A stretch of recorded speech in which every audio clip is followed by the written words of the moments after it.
It is a great privilege and pleasure for me, having been elected president, to take part in this celebration of the most basic and yet most profound right of our citizens in our democracy, the right to choose our leaders and hold them accountable by voting in a free and fair election, and by doing so, chart the path of our future.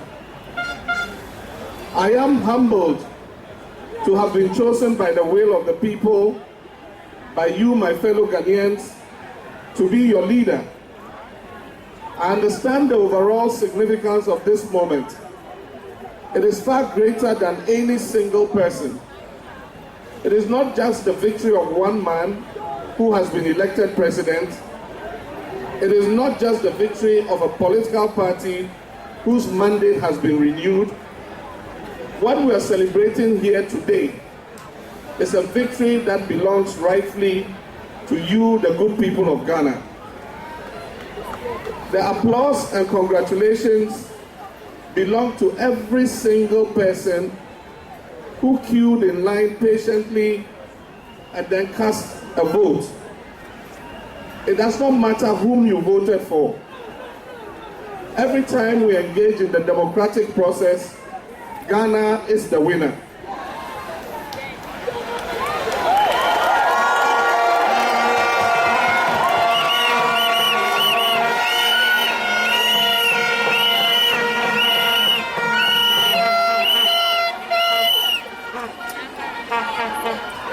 Every time we empower ourselves individually and collectively to play an active role in the shaping of our country's future, all of us can claim the victory.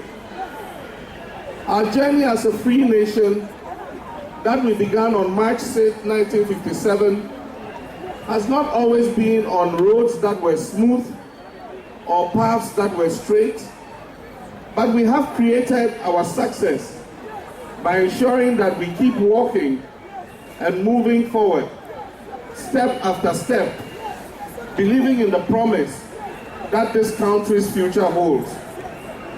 As we have kept walking with faith, we have always managed to make progress. It is that faith in ourselves as Ghanaians and faith in our ability to rise above adversity and overcome the challenges that face us that has brought us this far. Since our return to constitutional democracy, we have held 6 successive elections that have been peaceful. This one we just had was the 6th of such elections. And though tensions were high at times during the campaign period, we have largely avoided violence, and we should congratulate ourselves for demonstrating political maturity.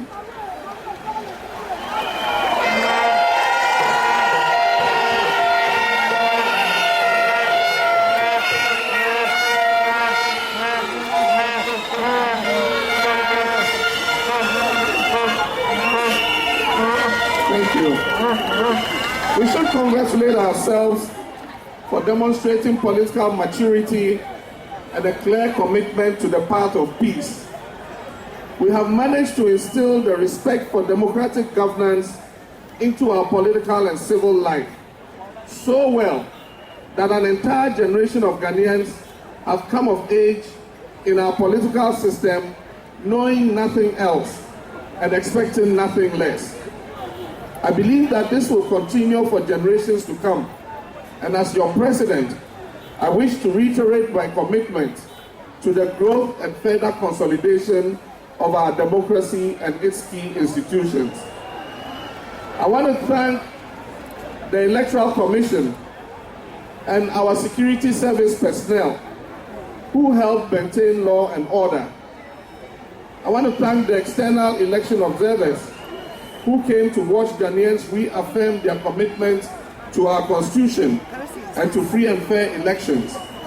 But most importantly, I wish to thank the voters of Ghana who turned out in their record numbers to exercise their right of choice. I must thank my wife, not least of all, for the ginger and honey.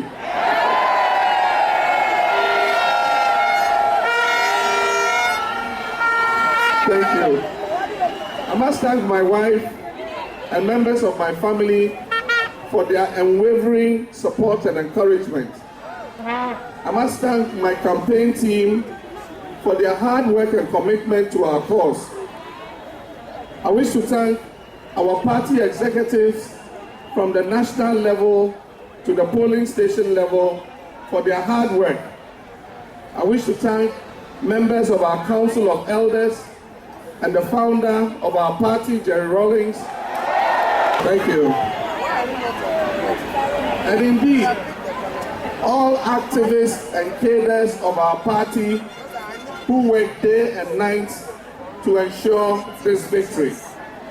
I wish to thank traditional leaders, chiefs who welcomed me and received me warmly in their palaces. I wish to thank religious leaders, Christian, Muslim, and of every faith. I wish to thank community elders and the many Ghanaian citizens across the country who welcomed me into their cities, their towns and villages and made me feel at home. I wish to thank the volunteers who do not belong to our party, but who out of faith and trust in me came together and worked hard to ensure that I was elected. All the volunteers, Mahama Fan Club, Zongo for Mahama, thank you. Mahama ladies, Youth for Mahama, and all the numerous voluntary groups that work hard to ensure that I got elected. But most of all, I wish to thank the millions of voters of Ghana who placed their trust in me. I'm grateful to have earned your trust. I assure you that your trust is not misplaced and that I will work hard for and on behalf of every Ghanaian. I would like to acknowledge my fellow candidates, all of whom proved themselves to be worthy opponents. Their love of country was evident in the hard-fought campaigns. A progressive society thrives on the promotion of vigorous debate and a respectful exchange of ideas. I am grateful to have had the opportunity to engage with my fellow candidates in both. And I would like to say to them, though we have stood as opponents on what appeared to be different sides of a divide, at the end of the day, we all are standing on the same side of our beloved Mother Ghana. So I wish to welcome my fellow candidates to join me now as partners in the project of nation building and of creating a better Ghana. I also wish to thank the Ghana Peace Council for the very great role they played in overseeing this election and ensuring that it came to a peaceful pass. I want to thank them for the work they did. I want to thank the media for the coverage that they gave all of us. Without the media, our messages could not have gotten to the electorate. I want to thank the media. You did a fantastic job. God bless you. Ladies and gentlemen, I urge everyone to take this opportunity to come together, to move out of the spirit of competition and move now into the spirit of cooperation. There is much work to be done. The issues and challenges that face our nation have no allegiances. They cut across lines of political affiliation, religious and ethnic background, social class, and regional location. Indeed, they affect all of us. We cannot afford to be enemies of our own progress. We cannot afford to stand divided. It is too great a burden for this nation. We have come too far on this journey to weigh ourselves down with pettiness, intolerance, and negativity. It is not who we are as Ghanaians. It is not the legacy that our forefathers left for us, and it should not be the legacy that we leave for future generations. This year we have experienced pain and loss. We have suffered the unusual tragedy of losing two of our leaders within months of each other. The sudden and untimely death of our sitting president, Professor John Evans Atta Mills, left all of us shaken. We mourned together, and we faced the uncertainties posed by these peculiar circumstances together. Through our unity, we were both able to express and ease our grief. Just as it seemed we had found our footing and started to once again feel as though we were on solid ground, we were struck by the blow of another death, that of our former Vice President, Alhaji Aliyu Mahama.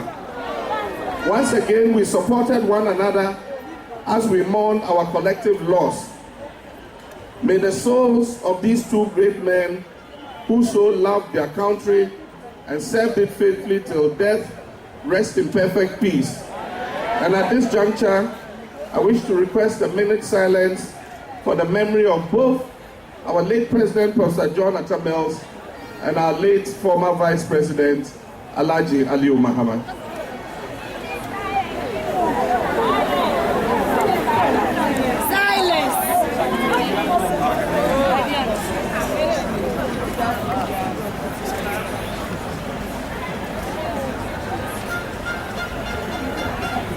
May their souls rest in perfect peace.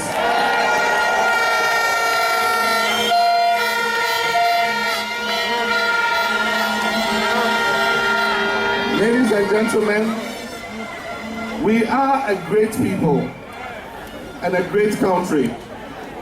There is strength and dynamism in our diversity. We have every right to dream of greatness, progress, and prosperity. We have every right to envision the very best for ourselves. And I know that if we each give the very best of ourselves, we will determine and direct our own destiny. I know that together we can change this country. We can and we will make it better.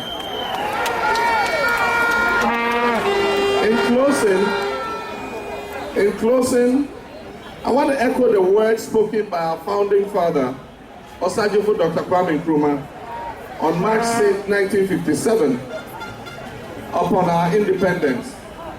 He was addressing the nation, celebrating the victory, and offering a reminder of the fact that while freedom and everything that it promised belonged to them all, so too did the responsibility of working together to maintain it. Quotation marks. I am depending upon the millions of the country and the chiefs and people, Dr. Nkrumah said, to help me reshape the destiny of this country. We are prepared to pick it up and make it a nation that will be respected by every nation in the world. We know we are going to have difficult beginnings, but again, I'm relying upon your support. I'm relying upon your hard work. Quotation marks closed. That was Dr. Kwame Nkrumah at Independence. I think his words are as relevant today as they were then. I'm counting on the support of all Ghanaians. I'm counting upon your hard work, and together we can make it.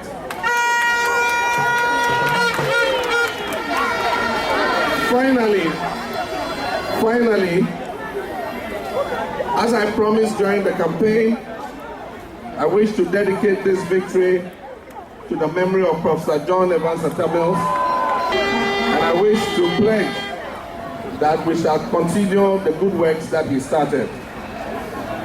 Let me also say that I'm informed that victory celebrations will be held in other regions. I wish to call on all who will participate including our supporters, to be restrained in those celebrations. Let's celebrate this victory together as a nation. Let's not be provocative. This is a victory for all Ghana, not only for the NDC party.